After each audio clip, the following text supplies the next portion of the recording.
जय हिंद। मैं हूं प्रेरणा सिंह और आप देख रहे हैं लाइव टाइम्स का डिजिटल प्लेटफॉर्म। और दुनिया के सबसे बड़े लोकतांत्रिक देश अमेरिका में आज राष्ट्रपति चुनाव हो रहे हैं, वोटिंग हो रही है। और भारत के टाइमिंग के हिसाब से 4:30 बजे से वोटिंग शुरू हो गई है अमेरिका में। और इसी को लेकर आज हमारे साथ हमारे खास मेहमान जुड़ चुके हैं, खास लोग मौजूद हैं चुनावी चकल्लस के लिए कि आखिर किसका पलड़ा अमेरिका में भारी है, डोनाल्ड ट्रंप या फिर कमला हैरिस। तो चलिए मैं इंट्रोड्यूस कराती हूँ हमारे खास मेहमान से। हमारे साथ नीतू गुप्ता, अजय सर, धर्मेंद्र सर और साथ ही साथ राजेश सिन्हा जी मौजूद है। तो मेरा सबसे पहला सवाल रहेगा अजय सर आपसे, आपको क्या लगता है वर्सेस क्या है, पलड़ा दो डोनाल्ड ट्रंप या फिर कमला हैरिस? आपके हिसाब से किसका पलड़ा भारी है? बिल्कुल, बहुत ही प्रेरणा कांटे का मुकाबला कहा जा रहा है, दिलचस्प टक्कर है। जितने भी सर्वेज आए हैं, हालांकि जब तक जनता को फैसला करना होता है, जैसे हम यहाँ पर कहते हैं ठीक वहाँ पर भी वही है, तब तक तो हम कुछ नहीं कह सकते कि कौन जीतेगा कौन हारेगा। लेकिन कांटे की टक्कर है। जितने सर्वे आए हैं, किसी सर्वे में डोनाल्ड ट्रंप आगे नजर आए हैं तो किसी में कमला हैरिस नजर आई हैं आगे। तो इस बार बहुत ही क्लोज फाइट होने जा रहा है। लेकिन आखिर में आते आते बाजी कई बार पलटती उलटती रही है पिछले महीनों में, लेकिन अंत तक आते आते जो एज इस वक्त तक दिखाई दे रहा है ज्यादातर सर्वेज में वो ट्रंप की तरफ होता दिखाई दे रहा है, अब तक के जितने सर्वेज हैं वहां पर। तो ऐसा लग रहा है कि शायद ट्रंप बाजी मार लें, लेकिन कोई भी यकीन के साथ इस वक्त बता पाए ये मुमकिन नहीं है। बहुत माइन्यूट डिफरेंस है रिसर्च में, सर्वेज में।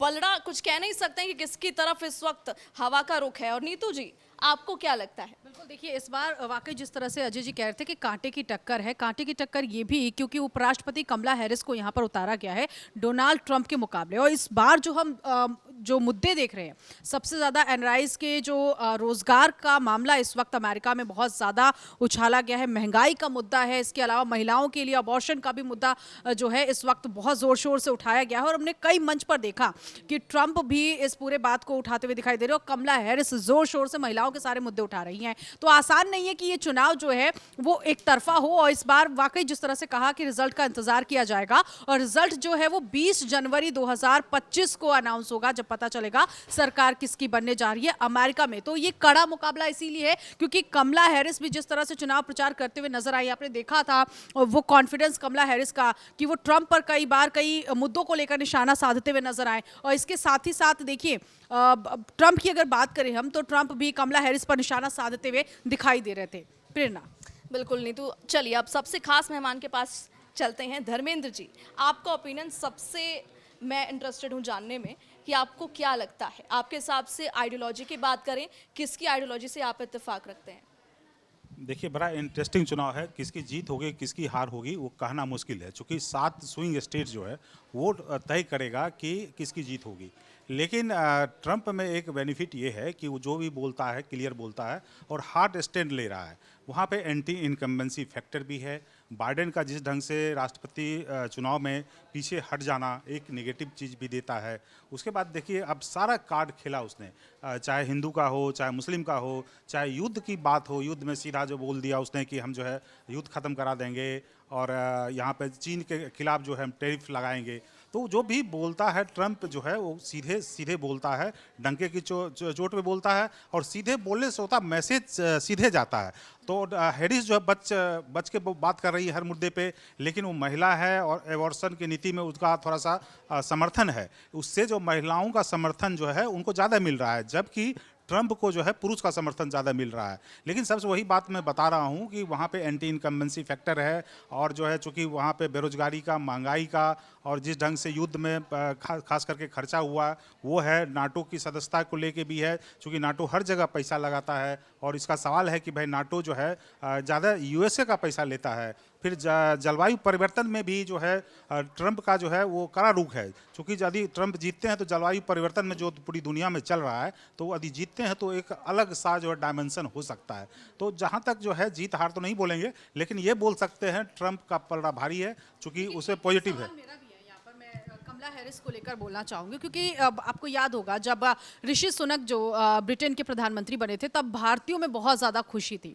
इस वक्त अगर हम देखें एक सर्वे अगर निकाला जाए कमला हैरिस को लेकर, तो मुझे लगता है कि काफ़ी ज़्यादा लोग जो है इंडियंस की अगर हम बात करें तो कमला हैरिस के पक्ष में कि वो राष्ट्रपति बने। हाँ, जो अमेरिकन इंडियंस है उनकी अगर बात करूं। इससे पहले कि आप कुछ कहें, अभी कुछ देर पहले भी जब हम बात कर रहे थे और विदेश मामलों के जानकारों से बात कर रहे थे, और मेरे कुछ मित्र भी हैं यूएस में, उनसे बात होती रहती है, ये ऐसा नहीं है जैसा हम यहाँ पर सोच रहे हैं कि कमला हैरिस में कमला लगा हुआ है, उनकी माता इंडिया की थी, तो जो अमेरिकन इंडियंस है वो उनके फेवर में है। एक्चुअली स्थिति उलट है। क्या आप लोगों की जानकारी क्या कहेगी जी? इंडिया के लिए अगर यही चीज इंडिया के लिए हो, अगर इंडिया के लोग अगर सोच रहे हो कि राष्ट्रपति कमला हैरिस बने, तो भारत के 4 साल में वो एज वाइस प्रेसिडेंट जो उपराष्ट्रपति के तौर पर रही, ऐसा कुछ खास नहीं दिखा, बल्कि उल्टा दिखा इसका। तो वो, और ये मानना ही अपने आप में गलत है, चाहे वो ऋषि सुनक की ही बात क्यों नहीं हो। जब वो एक एज अमेरिकन सिटीजन या फिर यूके सिटीजन प्राइम मिनिस्टर के तौर पर या प्रेसिडेंट के तौर पर चुने जाते हैं, तो then US is the first. सीधी सी बात है, वो अमेरिका के हैं प्रेसिडेंट, यहाँ के मूल के हैं। इसका मतलब यहाँ के लिए कोई रियायत वो बरत लेंगे ऐसा नहीं, देश ऐसे नहीं चलता है, पॉलिसीज ऐसे तय नहीं होती हैं। पॉलिसीज होती हैं देश को लेकर के, और इंटरनेशनल पॉलिसी तो बिल्कुल ही नेशन फर्स्ट के तौर पर ही चलती है, वो फंडामेंटल उसका है। तो ये उम्मीद करना ही अपने आप में, इमोशनली आप उम्मीद कर सकते हैं, जेस्चर के तौर पर उम्मीद कर सकते हैं, लेकिन इफेक्टिवली प्रैक्टिकली ऐसा ग्राउंड पर कुछ नहीं होता है। मैं इसको बताऊंगा, देखिए फंडामेंटली देखना पड़ेगा, डेमोक्रेटिक और रिपब्लिक। डेमोक्रेट मतलब जो है वो सेंटरवादी है, और रिपब्लिक मतलब वो थोड़ा हार्ड लाइनर है, हार्ड अपने राष्ट्रवाद की बात करता है। तो लेकिन कैमरा हैरिस की बात आप बता रही हैं, पिछले बार कैमरा हैरिस की वजह से ही बाइडेन को ज़्यादा वोट मिला था, लेकिन अभी जो ये कार्ड खेला है तो थोड़ा सा ट्रंप अभी पीछे है, 30-32% मिल रहा है, लेकिन पिछले चुनाव के मुकाबले उसके वोट बढ़े हैं। वो 5-7 दिन पहले बोले थे, तो लास्ट कोशिश है कि इस मार्जिन को कितना कम किया जाए। यदि 40-45 पे चला जाता है, 55 पे ही होता है, तो वो एक बेनिफिट होगा वहाँ पर। तो इसका जो है कमला हैरिस का जहाँ बता रही है, बेसिकली एक जो है मैं बताया कि वो लिबरल और जो है हार्ड लाइनर वाली बात है। तो ट्रंप हार्ड लाइनर माने जाते हैं, मुस्लिम के खिलाफ भी जो है काफ़ी पाबंदी लगा दिए थे। और प्रवासी जो लोग हैं जो मेक्सिको दूसरी तरफ से जाते हैं, वो करीब 1 करोड़ लोग हैं, उसको वो बोलते हैं कि यदि हम जीतते हैं तो उसको बाहर फेंक देंगे। तो एक तरह से जो है वहाँ पे थोड़ी सी दिक्कत है। दूसरी बात है मुस्लिम, चूँकि जिस ढंग से बाइडेन ने इजराइल को समर्थन किया है, तो मुस्लिम नाराज है, तो वो भी जो है इसको ट्रंप को फायदा हो सकता है। चूंकि कांटे का मुकाबला है, तो वो छोटे छोटे वोट बैंक को भी जोड़ रहे हैं। वो जैसे यहाँ पर हम कहते हैं कि बीजेपी की सोशल इंजीनियरिंग और छोटे छोटे ब्लॉक्स को जोड़ करके, तो ट्रंप और मोदी में काफ़ी समानताएं भी कई मामलों में लोग कई बार कहते हैं। राजेश जी, लेकिन मैं इसी सवाल को जो कह रहे थे अभी और जो पूछ रही थी प्रेरणा और नीतू कह रही थी, आगे बढ़ाता हूँ कि क्या वाकई जो ट्रंप है सीधे सीधे अमेरिका फर्स्ट की पॉलिसी लेकर चलते हैं कि भैया वहां युद्ध में हमको पैसा, अपनी दादागिरी नहीं दिखानी है, हमारे पब्लिक का अगर पैसा वहां खर्चा हो रहा है और इससे यहाँ महंगाई बढ़ रही है, इन्फ्लेशन बढ़ रहा है या टैक्स बढ़ रहा है, वो हमें नहीं चाहिए। हमें पहले यूएस में अपने लोगों को देखना है, बाकी दुनिया के हम बाद में देख लेंगे। ये लोग अमेरिका के लोग इस पर मोहर लगा रहे हैं, या फिर जो बाइडेन एडमिनिस्ट्रेशन ने अभी पिछले 4 सालों में किया है, जो पूरी दुनिया में हम देख रहे हैं, किस पर लोग मोहर लगाते नजर आ रहा है आपको? देखिए, वहाँ के जो वोटर्स हैं वो वोट देकर अपनी नई सरकार चुनने वाले हैं। एक नया राष्ट्रपति आने वाला है जो 4 वर्षों तक ऐसे फैसले लेगा जो लोकल अमेरिकन है, जो वहाँ के सिटीजन्स है, उन पर असर पड़ने वाला है। तो जाहिर है जो भी वोट करेगा पहले ये देखेगा अगले 4 वर्षों तक हमारा क्या फ़ायदा होगा। तो जो भी अमेरिका का जो वोटर है सबसे पहले यही देखेगा कि अमेरिका जो फर्स्ट, ये जो बार बार नारा दे रहे हैं ट्रंप, उसका असर क्या पहले हुआ था। अगर आप पहले जाते हैं तो जो पिछला 4 वर्ष था ट्रंप का, उन्होंने इकॉनमी में सुधार किया था। बार बार यही कह रहे थे कि अमेरिका जो है लगातार जो अपने पैसे बर्बाद करता है नेटो देशों की लड़ाई में, और इस बार भी वो बार बार यही कह रहे थे कि जैसे ही मैं प्राइम मिनिस्टर बनूंगा, प्रेसिडेंट बनूंगा 5 नवंबर के बाद, तो मैं ये यूक्रेन का युद्ध है मैं रोक दूंगा। यानी जो पैसा बर्बाद हो रहा है 24 घंटे में रोक दूंगा, सीधे कह रहे हैं वो। सीधे कह रहे थे कि टैक्स पेयर्स का जो पैसा बर्बाद हो रहा है यूक्रेन के युद्ध में या बाकी कहीं भी, मान लेते हैं कि हमेशा अमेरिका की कोशिश होती है कि दुनिया में कहीं भी युद्ध होता हो तो अपने पैसे से अपने सोल्जर्स को वो वहाँ भेजता है, लड़ाई लड़ता है। और अभी तो बड़े पैमाने पर यूक्रेन को लगातार चल रहा, अब 2.5 वर्षों से ज्यादा वहाँ पे युद्ध चल रहा है। और वो कैसे चल रहा है, नेटो के जो देश हैं बाकी और अमेरिका उन्हें आर्म्स एंड एम्युनिशंस की सप्लाई कर रहे हैं, वो पैसे दे रहे हैं। और बात सिर्फ वहीं की नहीं है, अभी कुछ दिन पहले की खबर आई है कि इजराइल को उन्होंने मोटा फंडिंग किया है, जिसकी वजह से वो आयरन बीम बना रहे हैं। $500 मिलियन US डॉलर की खर्च करके वो आयरन डोम के साथ साथ आयरन बीम बना रहे हैं। तो ये जो लोकल अमेरिकन है ना, उनके लिए ये 4 वर्षों के बाद एक मौका होता है कि जो सरकारें, जो राष्ट्रपति जो वहाँ पे फैसले लेता है उस पर मुहर लगाना है या नहीं लगाना है। तो अमेरिकन सिटीजन में क्या इसको लेकर के दिखाई देता है, नाराजगी दिखाई दे रही है? इसीलिए यहाँ पे स्विंग्स आ रहा है। हाँ, ये जी भाई आपके पास है जी। अभी ट्रम्प का ये भी कहना है कि जब मैं 4 साल वहाँ का राष्ट्रपति रहा तो युद्ध नहीं हुआ, जो दुनिया के लेवल पे युद्ध नहीं हुआ। चूँकि बाइडेन के आने के बाद देखिए पूरी स्थिति चरमरा गई है, यूक्रेन के और रसिया की वार हो रही है, उधर जो है आपका इजराइल फिलिस्तीन का हो रहा है, चीन भी आंख दिखा रहा है। तो वहाँ पे ट्रम्प जो है उसका कहना है तो कि इसको लेकर के पब्लिक में क्या रिएक्शन है? यूएस पब्लिक का देखिए, आप इसका बोझ क्यों सहे? ये फीलिंग है इसको पब्लिक में। ऐसे समझ सकते हैं कि जम्मू कश्मीर में जो इंडिया का जितना पैसा खर्चा होता है, तो कहीं ना कहीं तो होता है कि भाई इतना पैसा अधिक खर्चा नहीं होता या यहाँ इतनी तैनाती नहीं होती तो पैसा बचता। तो उसी तरह से जो है अमेरिकन को लगता है ये पैसा मेरा जो जा रहा है, चाहे वो यूक्रेन में जा रहा हो या फिर इजराइल में जा रहा हो या दूसरे देशों में जा रहा हो, तो अंतिम मार तो वहाँ का नागरिक को भी लग रहा है, क्योंकि बेरोजगारी का मुद्दा है, महंगाई का मुद्दा है। तो कहीं एक चीज और है, जैसे कि इस वक्त जो सबसे ज्यादा हम कह सकते हैं कि इसका इंतजार जो है, यानी कि रिजल्ट का इंतजार या राष्ट्रपति का जो इंतजार है, वो यूक्रेन सबसे ज्यादा इस वक्त करता हुआ नजर आ रहा है। क्योंकि अभी हाल ही की अगर बात करें, हाँ पुतिन भी, और दूसरा ये कि अभी हाल फिलहाल में वॉशिंगटन डीसी में हमने देखा था कि यूक्रेन के जो पूर्व सैनिक थे उनका जमावड़ा, उनका समूह वहां पर था। तो आपको क्या लगता है कि यूक्रेन का जो इंतजार है, कितनी बेसब्री से वो इंतजार कर रहा है इस रिजल्ट का? देखिए उसमें अभी तो चुनाव ही है, चुनाव में जो है तरह तरह के सपने दिखाए जाते हैं। अमेरिका को दादा बनकर दूसरा सवाल ये भी है कि क्या आपको लगता है कि यूक्रेन जो भी राष्ट्रपति होंगे, अगर मान लेते हैं ट्रंप भी होंगे, तो जो हालात बने हैं यूक्रेन के लिए उससे उबार पाएंगे? हाँ, वो तो हो सकता है, चूंकि यूक्रेन को यदि फंडिंग रोक दिया जाए और एक तरह से जो है पुतिन को मनाने की कोशिश किया जाए, चूंकि ट्रंप मोदी का दोस्त भी है, तो इधर से भी ट्रंप के भी तो दोस्त हैं पुतिन, ये तो इलेक्शन में इशू भी बना था। 3 लेवल पे कोशिश किया जाए तो वो संभव है कि वहाँ पे हो सकता है। लेकिन एक बात ध्यान रखना पड़ेगा, चूंकि चुनाव में तरह तरह के वादे होते हैं कि मैं ये कर दूंगा, वो कर दूंगा, चाहे इंडिया का चुनाव हो, चाहे दुनिया में कहीं भी चुनाव हो, बहुत सारे जुमले भी होते हैं। लेकिन अमेरिका को दादा बन के रहना ही है, तो ट्रंप यदि वहाँ पे राष्ट्रपति बनते हैं तब भी कहीं ना कहीं समझौता तो करना पड़ेगा। जो हम लोगों ने पढ़ा था कि अमेरिका में एक राष्ट्रपति है वो 2 बार से ज्यादा नहीं बन पाए हैं अनफॉर्चुनेटली। तो क्या लगता है कि ट्रंप का जो ये सफर अगर मान लेते हैं ट्रंप होते हैं राष्ट्रपति, तो क्या उन पे बर्डन होगा कि अमेरिका को इन 4 सालों में जो हालात थे उससे बिल्कुल अलग मतलब दूसरी बार ही बनेंगे? अगर वो जीतते हैं तो सेकेंड टर्म उनका होगा, कम रहेगा? उसमें देखिए वो तो आप सही बता रहे हैं कि कोई भी वहाँ पे 2 बार ही राष्ट्रपति हो सकता है।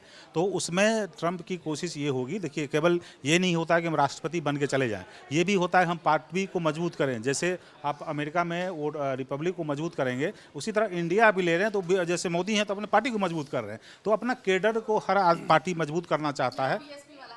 हाँ, तो वो होता है। तो लेकिन ट्रंप जो है स्ट्रेट फॉरवर्ड है, जो भी करता है आमने सामने की लड़ाई लड़ता है, दाएं बाएं झांकता नहीं है। तो उसका एक पॉजिटिव चीज़ है कि वो जो बोल रहा है वो करता है। चूँकि आप देखे होंगे थोड़ा सा वो अनप्रेडिक्टेबल भी है, वो क्या करेंगे क्या नहीं करेंगे ये भी कहना मुश्किल है। जिस ढंग से अमेरिका में चुनाव हुआ था और चुनाव में हार के बाद जो तांडव किया गया था, और उसका वो मामला जो बहुत उनकी किरकिरी हुई थी पूरी दुनिया में, तो वो उस तरह के तांडव कर सकते हैं, चूँकि उसी प्रवृत्ति के हैं, वो उसमें एक नेगेटिव पॉइंट है। चलिए, तो ये जो है ये अपने आप में तो देखना होगा कि क्या रिजल्ट होते हैं और कौन जीतता है। एक इस बात को अब आगे ले चलते हैं। सवाल ये है कि वहाँ जो भी जीतते हैं उसका इम्पैक्ट ग्लोबल ऑर्डर पे क्या होगा और इंडिया पे क्या होगा।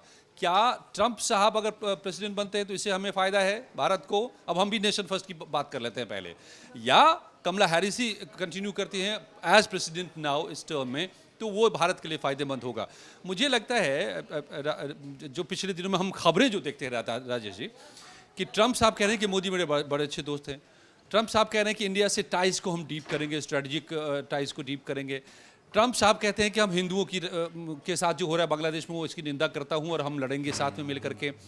ये सारी बातें सिर्फ चुनावी जुमलेबाजी है हिंदुओं के वोट लेने के लिए, या वाकई इससे इंडिया को फायदा होगा अगर ट्रंप बनते हैं प्रेसिडेंट? तो देखिए, अमेरिका को जितना ज़्यादा ज़रूरत है भारत को इतनी ज़रूरत अमेरिका की नहीं है। अमेरिका जो भी बड़े फैसले लेता है, जियोपॉलिटिकल फैसले लेता है, उससे भारत पे बहुत बड़ा असर कभी नहीं पड़ता है। भारत के पास पहले भी रूस जैसा दोस्त है।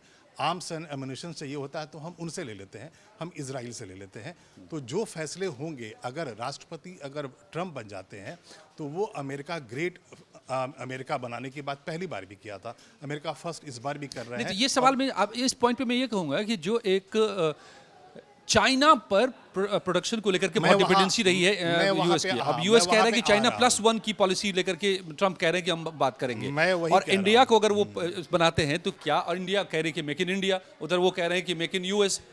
तो इसमें इंडिया के लिए एक बड़ी अपॉर्चुनिटी अगर चाइना माइनस यूएस होता है तो। देखिए, अमेरिका की सबसे बड़ी परेशानी ये है कि अगर वो भारत का सपोर्ट नहीं लेगा तो उसके पास चाइना के ठीक सामने खड़ा करने के लिए कोई देश अभी एशिया में नहीं है। तो अमेरिका के लिए मजबूरी है कि आपसे वो दोस्ती करेगा, और इसीलिए पिछले 20 वर्षों से हम लगातार देख रहे हैं कि जो भी राष्ट्रपति आ रहा है उसका झुकाव भारत की तरफ हो रहा है, जो पहले नहीं होता था। तो हमारे को अमेरिका की ज़रूरत बहुत ज़्यादा नहीं है, भारत के लिए ऐसी कोई मजबूरी नहीं है। लेकिन चूंकि पूरी दुनिया में चौधराहट करता है अमेरिका हमेशा, उसे अपनी दादागिरी चलानी होती है, तो वो रीजनल जो सुपर पावर्स होते हैं उनसे दोस्ती रखता है, और इसीलिए चाइना को उसे चूंकि टारगेट करना है, उससे उसको लड़ाई लड़ती रहना है, एक ट्रेड वॉर करना है, तो इसीलिए उसको इंडिया की से जरूरत पड़ती है। चाइना को बैलेंस करने के लिए, बैलेंस करने चाइना को। अब अगर मान लेते हैं कि ट्रंप राष्ट्रपति बन जाते हैं तो ट्रंप राष्ट्रपति में, उनकी प्रेसिडेंसी में अमेरिका का दोस्त कौन होगा? रूस होगा। दुश्मन कौन होगा? चाइना होगा। तो आप देखिए, अगर चाइना दुश्मन है तो आपको वहाँ पर एक अपना दोस्त मजबूत रखना पड़ेगा ना। उनके रिलेशंस चाइना से बहुत अच्छे नहीं रहेंगे जितना उनका रूस के साथ रहेगा। मैं ट्रंप की बात कर रहा हूँ। वहीं अगर कमला हैरिस की प्रेसिडेंसी आ जाती है तो उनका जो झुकाव रहेगा वो नेटो के तरफ रहेगा। तो दोनों ही हालत में भारत के लिए उनके जियोपॉलिटिकल जो डिसीजंस हो गए, अमेरिका के किसी भी राष्ट्रपति के किसी की भी प्रेसिडेंसी में भारत के ऊपर कोई बहुत बड़ा असर नहीं पड़ेगा। हाँ, भारत से उनको फायदा होता है, वो इसीलिए भारत को अपने साथ रखना चाहते हैं। तो मोदी जी तो इसको लेकर के काफ़ी पिछले दिनों में उन्होंने किया है ये पॉलिसी शिफ्ट कि जिसको फ़ायदा हो रहा है भारत से उसकी वो कीमत भी वसूलते हैं। लेकिन इसका ग्लोबल देखना, देखिए इस ट्रंप के राष्ट्रपति बनने से ग्लोबल डिसऑर्डर होगा, क्योंकि उसमें जलवायु परिवर्तन और नाटो खास करके जो मुद्दा है उससे जो है यूरोप की कंट्री में भी दिक्कत होगी, और खासकर जलवायु परिवर्तन में एक पूरी दुनिया में जो एक तरह से जो कार्बन उत्सर्जन खास करके चीन और अमेरिका से मेरे ख्याल से ज़्यादा होता है, तो वहाँ पे जो है पूरी दुनिया जो एक तरह से जलवायु परिवर्तन की बात हो रही है उसमें रुकावट आ सकती है। चीन के लिए दिक्कत हो सकती है। चीन को चूँकि उभरता हुआ मार्केट है, 60% टैरिफ लगाने, मतलब उसका सामान वहाँ पे जा ही नहीं पाएगा। अभी तो चीन गिरता हुआ मार्केट है। हाँ, गिरता हुआ, लेकिन अभी थोड़ा सा उठ रहा है। जहाँ रशिया की बात है, चूँकि कभी कभी होता है कि दुश्मन जो होता है, दुश्मन का दुश्मन दोस्त हो जाता है। जब मुझे याद है 2020 की जब चुनाव 2020 का जब चुनाव हुआ था तो ये बोला गया था पुतिन ने ट्रंप को हराने की कोशिश की, वहाँ पे जो है वोट के थ्रू या सोशल मीडिया के थ्रू एक तरह से जो है इलेक्शन प्रचार किया गया। तो अभी चूंकि स्थिति बदली हुई है और देखिए एक तरह से क्या होता है नहीं होता है, लेकिन भारत से चूंकि एक भारत उभरता हुआ देश है, डिप्लोमेसी में भी, आर्थिक रूप से भी, और हर देश को अभी भारत की ज़रूरत है। चीन चूँकि दुश्मन है उसको भी ज़रूरत है। देखिए अपने आप जो 4 साल से आप कोशिश कर रहे थे वो पीछे नहीं हट रहा था, अचानक हट गया। आपकी पूछ जो है रशिया से लेके, यूक्रेन से लेके, अमेरिका से लेके इजराइल तक है। तो भारत जो है एक उभरता हुआ देश है, जीडीपी बहुत हाई है। और इसको मैं इसी चीज़ को ऐसे रखता हूँ, इस सवाल को जो मैं समझना चाह रहा हूँ इंडिया के कंटेक्स्ट में, कि भारत को इस वक्त क्या किस चीज़ की दरकार है। भारत एक इकोनॉमिक सुपर पावर बनना चाह रहा है, भारत दुनिया में अपना वर्चस्व ये भी कायम करना चाह रहा है। इस दोनों फ्रंट पर, यानी कि वर्ल्ड ऑर्डर में अपनी पोजिशनिंग और इकोनॉमिक सुपर पावर, इस लक्ष्य को भारत हासिल करे, इसमें कौन ज़्यादा दोनों बेहतर है हमारे लिए? वैसे मत देखिए, भारत जो है बहुत एकला चलोगे नीति, हम किसी के पीछे नहीं होंगे, क्योंकि आपने देखा होगा तो हम नॉन अलाइंड रहे हैं हमेशा से, अभी भी देखिए आप रहेंगे। यूक्रेन के युद्ध में जहां रशिया की बात थी वहां पे एब्सटेन हो गए, ठीक है। तो वहाँ पे वो देखता है कि भारत का हमको बेनिफिट क्या है। तो भारत इसमें कूटनीतिक मामले में बहुत हाई लेवल पे चल रहा है, और ये किसी के साथ जो है पिछलग्गू लेके नहीं पिछलग्गू नहीं बनना चाहता है। उसको लगता है हमको यहाँ पे बेनिफिट है, यहाँ पे हमको जो इससे नुकसान हो सकता है तो वहाँ पे एब्सटेन हो जाता है। जहाँ पे एसेट करने की बात होती है वहाँ पे एसेट भी करता है। जी, मुझे लगता है इसका जवाब छोटा सा आपसे लेना चाहूँगा। क्या हो कि अगर वाकई वर्ल्ड फ्रंट पे मोदी, पुतिन और ट्रंप एक साथ एक टेबल पर बैठ करके और कुछ चीजें तय कर लें, वो ऑर्डर कैसा होगा? ये हो सकता है, और अगर ऐसा होता, हाँ, तीनों अगर दोस्त है, मान लीजिए कि अभी नरेंद्र मोदी जो प्राइम मिनिस्टर है हमारे, उनकी सख्त ज़रूरत है पुतिन को, क्योंकि उन्हें एक फेस सेविंग फार्मूला चाहिए यूक्रेन के युद्ध को ख़त्म करने के लिए। और अमेरिका में अगर ट्रंप आ जाते हैं तो उनकी दोस्ती पहले से है, वो तो ये भी कह चुके हैं कि हम 24 घंटे में युद्ध खत्म कर देंगे। तो तीनों अगर एक साथ मिल जाते हैं और आप कह रहे हैं कि मान लो फैसले लेने लगे एक साथ मिल के, तो उसका असर कहाँ पड़ेगा? चाइना पर पड़ेगा। उसका असर भारत पे बहुत अच्छा पड़ेगा। और चूंकि चाइना हमेशा ही गलत प्रैक्टिसेस कर कर के अपने ट्रेड को बढ़ाता है, मैन्युफैक्चरिंग को मार्केट्स में भेजता है दुनिया भर में, तो उस पर लगाम लगेगी, रोक लगेगा। उससे भारत को फायदा होगा, अमेरिका को भी होगा और रूस को भी होगा। अच्छा राजेश सर, ये जो हम पूरा डिस्कशन कर रहे हैं, इस लीक से हटके एक छोटा सा बड़ा ही फैक्चुअल मेरा क्वेश्चन है आपसे कि अमेरिका में नवंबर में और मंगलवार को ही क्यों चुनाव होते हैं? बहुत बढ़िया इनका सवाल है। सबके मन में ये बात आ रही थी कि आखिर ट्यूसडे को ही, मंगलवार को ही अमेरिका में चुनाव क्यों होते हैं? नवंबर के पहले मंगलवार को वो दिन फिक्स है, आज उसे इलेक्शन डे कहा जाता है। तो नवंबर में जो पहला जो मंगलवार आता है वो फिक्स्ड है, और ये 1845 में हुआ था। 1845 में अमेरिका के कांग्रेस ने कानून बनाया था, और उसमें कारण ये था कि उस वक्त 1845 के पहले जो अमेरिका में चुनाव होते थे उसमें जो रूरल अमेरिकन्स होते थे, जो किसान होते थे, उनका बहुत बड़ा वोट बैंक होता था। और जब इलेक्शन का टाइम आता था तो उन्हें एक डे लॉन्ग वॉक करके या मान लीजिए किसी भी तरीके से उन्हें दूर जाकर वोट देना पड़ता था। तो पहला तो ये हुआ कि मंगलवार इसलिए किया गया कि संडे को सबको चर्च जाना होता था। तो संडे को अगर आप चर्च में जाएंगे और आपको डे लॉन्ग वॉक करके या किसी भी गाड़ी से अगर आपको पोलिंग बूथ पे जाना है तो आप मंडे को नहीं जा पाते थे, और मंडे को आप इस वजह से नहीं जा पाएंगे। और बुधवार को रूरल अमेरिका में 1845 के पहले और उसके बाद भी वीकली मार्केट्स लगते थे, तो बुधवार को इस वजह से नहीं चुनाव कराया गया। तो अब बात निकल के आई कि ट्यूसडे अच्छा दिन है, तो हम इसे इलेक्शन डे बनाते हैं। तो ट्यूसडे को पहला जो मंगलवार होता है नवंबर का, वो चुना गया इलेक्शन डे के रूप में। अब सवाल हनुमान जी का दिन है क्या? हनुमान जी को अब दूसरा इनका जो सवाल था प्रेरणा का कि नवंबर का महीना क्यों चुना गया है, तो नवंबर का महीना वहाँ इसलिए चुना गया था उसी वक्त, क्योंकि नवंबर के बाद हार्श विंटर आता है, एक महीने के बाद। नवंबर में जो मौसम होता था उसमें आप वॉक करके या किसी भी तरीके से आप पोलिंग बूथ पे दूर जा सकते थे, और उसके पहले उस समय फसलों की बुआई होती थी। मैंने भी कहा कि एग्रेरियन जो उस समय तो सिचुएशन था, जो अमेरिका जो था वो एक किसानों वाला एक देश, कृषि प्रधान देश होता था हमारे भारत की तरह। तो 1845 में कांग्रेस ने कानून बनाया, और एक कानून बना करके ये कहा कि नवंबर का जो पहला मंगलवार होगा हम उसे इलेक्शन डे घोषित करते हैं, और हम उस दिन चुनाव करेंगे, और नवंबर इसीलिए आज भी हो रहा है। बहुत इंटरेस्टिंग है ये, बहुत इंटरेस्टिंग फैक्ट है। चलिए अब अपने एक्सपर्ट से थोड़ा हमारे सा यहाँ तो दूर हमेशा जाते होता हैं, है। बहुत सारी डीप बातें हो गई हैं। अब चलते हैं अपने न्यूज़ रूम में, और हमारे साथी हैं बहुत सारे एक्सपर्ट्स ये भी हैं, तो इनसे भी पूछते हैं इनका ओपिनियन, इनसे ओपिनियन लेते हैं। महिमा जी हमारी रनडाउन प्रोड्यूसर हैं, मैं आपसे आपका ओपिनियन जानना चाहती हूँ। पीछे आप बीजी देख सकती हैं, वर्सेस है, बताइए कौन आपके हिसाब से? एज ए इंडियन पूछेंगी तो बेसिकली मैं कमला हैरिस को चूज़ करूँगी। अदरवाइज़ अगर आप पॉलिसीज़ की बात करेंगी कि इंडिया के पर्सपेक्टिव में कौन बेटर है, तो मैं ट्रम्प को चूज़ करूँगी। तो अभी तो मेरा पर्सनल है। डिप्लोमेटिक हैं आप महिमा? बिल्कुल। अगर मैं as a Indian definitely it's Kamala Harris, and policies के बेसिस पे ट्रम्प। तो बहुत ही डिप्लोमेटिक आंसर दिया है महिमा जी ने, क्लियर नहीं किया है, तस्वीर साफ नहीं की। चलिए अब और भी लोगों का रुख करते हैं। सर फिर से मेरा वही सवाल, क्योंकि वही एकदम मेन सवाल है। इस वक्त चुनाव का वक्त है अमेरिका में, वर्सेस है डोनाल्ड ट्रंप और कमला हैरिस, आपके हिसाब से कौन और क्यों? देखिए, मुझे लगता है ट्रंप, क्योंकि जिस हिसाब से सबसे बड़ी चीज़ चुनाव में पब्लिसिटी है, पब्लिसिटी में कमला हैरिस से ज़्यादा आगे ट्रंप हैं।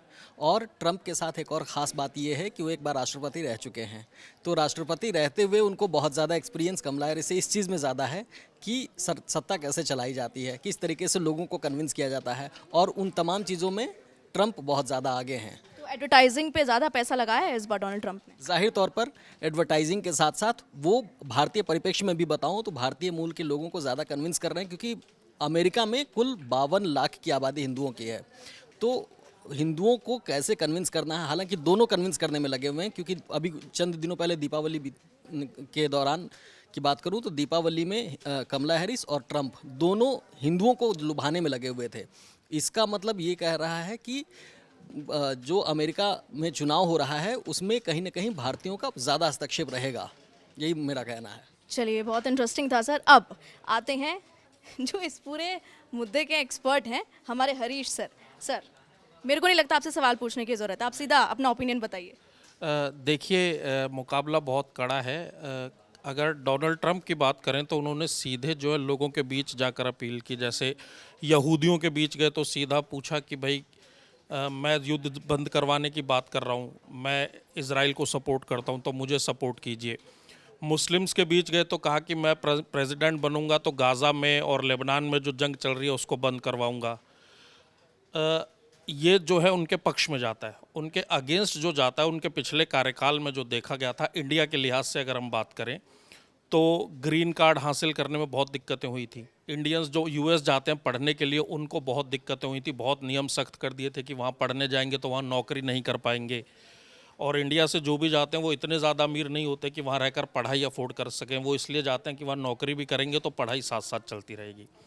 कमला हैरिस जुड़ी हुई भले ही भारत से हैं, लेकिन भारतवंशी जो हैं उनको बहुत ज़्यादा पसंद नहीं करते हैं। ये अमेरिका में जो कुछ सर्वेज हुए, एटलस इंटेल का भी सर्वे था उसमें, और कई न्यूज़ के सर्वे थे, उसमें भी ये आया था कि कमला हैरिस को भारतवंशी जो है बहुत ज़्यादा पसंद नहीं कर रहे हैं। डेमोक्रेट्स के साथ लेकिन एक बात ये जाती है कमला हैरिस के साथ कि वो ट्रंप के अगेंस्ट लगातार मुखर रही हैं। उन्होंने ट्रंप को नफ़रत फैलाने वाला बताया है, और ट्रंप ने कुछ बयान भी ऐसे दिए थे, जैसे उन्होंने कहा था कि अवैध प्रवासी जो हैं वो कुत्ते बिल्लियों को मारकर खा रहे हैं, तो वहाँ से उन्होंने पिक किया कि ये सब मनगढ़ंत बातें करते हैं। तो मुझे लगता है कि मुकाबला बहुत कड़ा है, लेकिन जो ट्रंप पर हमले के बाद जो लहर बनी, एक बार तो उन पर गोली चली, दूसरी बार शूटर पकड़ा गया जो गोली चलाने की तैयारी में था, तो वो जो लहर बनी, उस लहर से मुझे लगता है कि डोनाल्ड ट्रंप अभी 21 हैं कुछ मुद्दों को लेकर। और मुझे लगता है कल शाम तक तस्वीरें जब तक साफ होंगी, मुझे लगता है ट्रंप थोड़ा सा आगे पाएंगे कमला हैरिस से। तो बिल्कुल 28 राज्यों में फाइनल डे की वोटिंग शुरू हो गई है, और अब एक फाइनल ओपिनियन भी ले लेते हैं हमारे जेपी सर का। ठीक है जेपी सर, आपका ओपिनियन बहुत मायने रखता है, बताइए आपके हिसाब से किसका पलड़ा भारी है अमेरिका में? देखिए, अमेरिका चुनाव जो है बहुत दिलचस्प होता है। मैंने वो भी देखा है जब हिलेरी क्लिंटन और ट्रंप चुनाव लड़े थे, और लग रहा था कि हिलेरी क्लिंटन जीत जाएंगी, लेकिन वहाँ पे इलेक्टोरल बहुमत बहुत बड़ी भूमिका निभाता है। हालांकि लोकप्रिय थी हिलेरी क्लिंटन, लेकिन जीत गए ट्रंप। कुछ इस बार भी लग रहा है, हालांकि बहुत रोचक, बहुत करीबी मुकाबला होगा। लेकिन हाँ, एक बात की मुझे खुशी होगी, जो काम भारत ने, बांग्लादेश ने और पाकिस्तान ने बहुत पहले कर लिया, यानी इन तीनों देशों में महिलाएं राष्ट्राध्यक्ष बनी हैं। अगर कमला हैरिस जीतती हैं तो वो राष्ट्राध्यक्ष बनेंगी, तो मुझे बहुत खुशी होगी। 235 साल बाद अमेरिका में ऐसा होगा, कोई महिला राष्ट्रपति बनेगी। तो आप कमला हैरिस को सपोर्ट कर रहे हैं जेपी जी? निश्चित रूप में मैं इसलिए भी करूंगा क्योंकि मैं जानता हूं कि जहां तक मैंने इनके बयान सुने हैं, एक कमला हैरिस लगातार एक सोबर तरीके से बोलती हैं, उनकी भाषा बहुत सलीकेदार होती है। लेकिन ट्रंप जो है, मतलब अगर मैं कहूं तो अब शब्दों का बहुत इस्तेमाल करते हैं, यहाँ तक कि कमला हैरिस को काला ब्लैक बता चुके हैं, और बहुत सी बातें उनकी अजीब सी होती हैं जो मतलब एक सोबर आदमी लोगों को पसंद नहीं आती हैं।